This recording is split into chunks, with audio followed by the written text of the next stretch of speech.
Item ಯಾವುದೇ ಇರಲಿ try ಮಾಡಿ ಆಚಿ ಚಿಕನ್ ಮಸಾಲಾ. ಇನ್ನು ನೀಟ್ ಅಕ್ರಮದಿಂದ ದೇಶಾದ್ಯಂತ ಹೆಚ್ಚಾಗ್ತಾ ಇದೆ ಆತ್ಮಹತ್ಯೆ ಸಂಖ್ಯೆ. ಡೆಹ್ರಾಡೂನ್ನಲ್ಲಿ ಮತ್ತೊಬ್ಬ ನೀಟ್ ವಿದ್ಯಾರ್ಥಿನಿ ಆತ್ಮಹತ್ಯೆ ಮಾಡಿಕೊಂಡಿದ್ದಾರೆ. ನೀಟ್ ಅಕ್ರಮದಿಂದ ಬೇಸತ್ತು ರಿಯಾ ಕುಮಾರಿ ಆತ್ಮಹತ್ಯೆಗೆ ಶರಣಾಗಿದ್ದಾರೆ.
ನೀಟ್ ಎಕ್ಸಾಮ್ ಅಕ್ರಮಕ್ಕೆ ಬೇಸತ್ತು ರಿಯಾ ಕುಮಾರಿ ಅನ್ನೋರು ಆತ್ಮಹತ್ಯೆಗೆ ಶರಣಾಗಿದ್ದಾರೆ. ಇದುವರೆಗೆ ದೇಶದಲ್ಲಿ ನೀಟ್ ಅಕ್ರಮಕ್ಕೆ 14 ವಿದ್ಯಾರ್ಥಿಗಳು ಬಲಿಯಾಗಿದ್ದಾರೆ.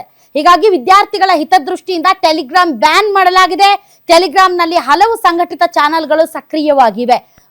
ಬಹಳಷ್ಟು ಇನ್ನೋಸೆಂಟ್ ಯೂಸರ್ಸ್ ಇದ್ದಾರೆ, ಇಲ್ಲ ಅಂತ ಹೇಳಕ್ಕಾಗಲ್ಲ. ಬಟ್ ಅದರ್ವೈಸ್ ನೀಟ್ ಅಕ್ರಮದಿಂದ ಬಹಳಷ್ಟು ಜನ ವಿದ್ಯಾರ್ಥಿಗಳು ಆತ್ಮಹತ್ಯೆ ಮಾಡ್ಕೊಂಡಿರೋದು ಒಂದು ಅನ್ಸರ್ಟಿನಿಟಿ ಇರೋದ್ರಿಂದ ಈ ರೀತಿಯಾದಂತಹ ಮೆಸೇಜಿಂಗ್ ಆ್ಯಪ್ಗಳನ್ನ ಈಗ ಬ್ಯಾನ್ ಮಾಡಲಾಗಿದೆ. ಇನ್ನು ಬಹಳಷ್ಟು ಮೆಸೇಜಿಂಗ್ ಆ್ಯಪ್ಗಳು ಮತ್ತು ಸೋಷಿಯಲ್ ಮೀಡಿಯಾ ಪ್ಲಾಟ್ಫಾರ್ಮ್ಸ್ ಇದಾವೆ. ಅವುಗಳ ಬಗ್ಗೆ ಏನಾದ್ರೂ ತೀರ್ಮಾನ ತೆಗೆದುಕೊಳ್ತಾರಾ ಪರೀಕ್ಷೆ ಹತ್ತಿರಕ್ಕೆ ಬಂದಾಗ ಅದನ್ನು ಕೂಡ ನಾವು ಯೋಚನೆ ಮಾಡಬೇಕಾಗಿದೆ. ಗೊತ್ತಿಲ್ಲ, ಮುಂದಿನ ದಿನಗಳಲ್ಲಿ ಬಹಳಷ್ಟು ಸೋಷಿಯಲ್ ಮೀಡಿಯಾಗಳಿವೆ. ವಾಟ್ಸಪ್ ಇದೆ, ಫೇಸ್ಬುಕ್ ಇದೆ, ಅಥವಾ ಇನ್ಸ್ಟಾಗ್ರಾಮ್ ಇದೆ. ಬಹಳಷ್ಟು ಸೋಷಿಯಲ್ ಮೀಡಿಯಾ ಆ್ಯಪ್ಗಳಿದಾವೆ. ಅವುಗಳ ಬಗ್ಗೆ ಏನಾದ್ರೂ ಕೇಂದ್ರ ಸರ್ಕಾರ ತೀರ್ಮಾನ ತೆಗೆದುಕೊಳ್ಳುತ್ತಾ ಗೊತ್ತಿಲ್ಲ. ಅಗತ್ಯ ಬಿದ್ದರೆ ತೆಗೆದುಕೊಳ್ಳುವಂತಹ ಎಲ್ಲ ಸಾಧ್ಯತೆ ಇದೆ. ಇನ್ನು ನೀಟ್ ಅಕ್ರಮದ ವಿರುದ್ಧ ಇಂದು ರಾಹುಲ್ ಗಾಂಧಿ ಕೂಡ ಪ್ರೊಟೆಸ್ಟ್ ಮಾಡ್ತಾ ಇದ್ದಾರೆ. ರಾಜಸ್ಥಾನದ ಕೋಟಾದಲ್ಲಿ ಪ್ರತಿಭಟನೆ ಮಾಡ್ತಾ ಇದ್ದಾರೆ ರಾಹುಲ್ ಗಾಂಧಿ. ದಸರಾ ಮೈದಾನದ ಶ್ರೀರಾಮ್ ರಂಗಮಂಚನಲ್ಲಿ ಸಂಜೆ 5:30 ಪ್ರೊಟೆಸ್ಟ್ ಆರಂಭ ಆಗುತ್ತೆ.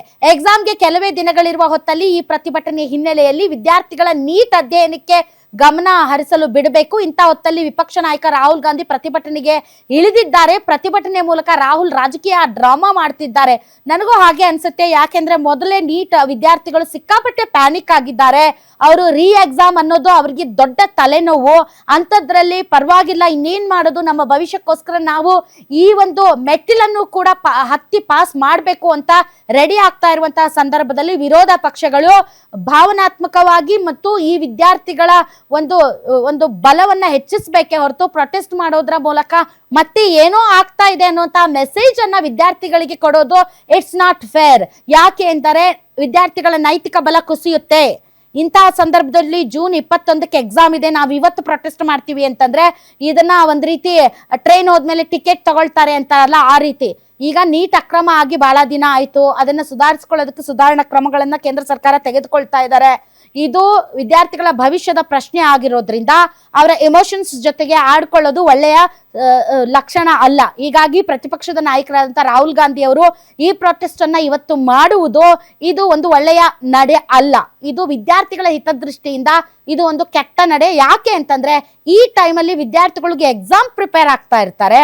ಎಕ್ಸಾಮ್ ಪ್ರಿಪೇರ್ ಆಗ್ತಾ ಇರುವಂತಹ ವಿದ್ಯಾರ್ಥಿಗಳಿಗೆ ಪ್ರೊಟೆಸ್ಟ್ ಮಾಡೋದ್ರ ಮೂಲಕ ಏನೋ ಆಗಬಿಟ್ಟಿದೆ ಮತ್ತೆ ಅನ್ನೋ ತರದ ಒಂದು ಮೆಸೇಜ್ ಪಾಸ್ ಮಾಡೋದು ಅದು ವಿದ್ಯಾರ್ಥಿಗಳ ಹಿತದೃಷ್ಟಿಯಿಂದ ಅದು ಒಳ್ಳೆಯದಲ್ಲ.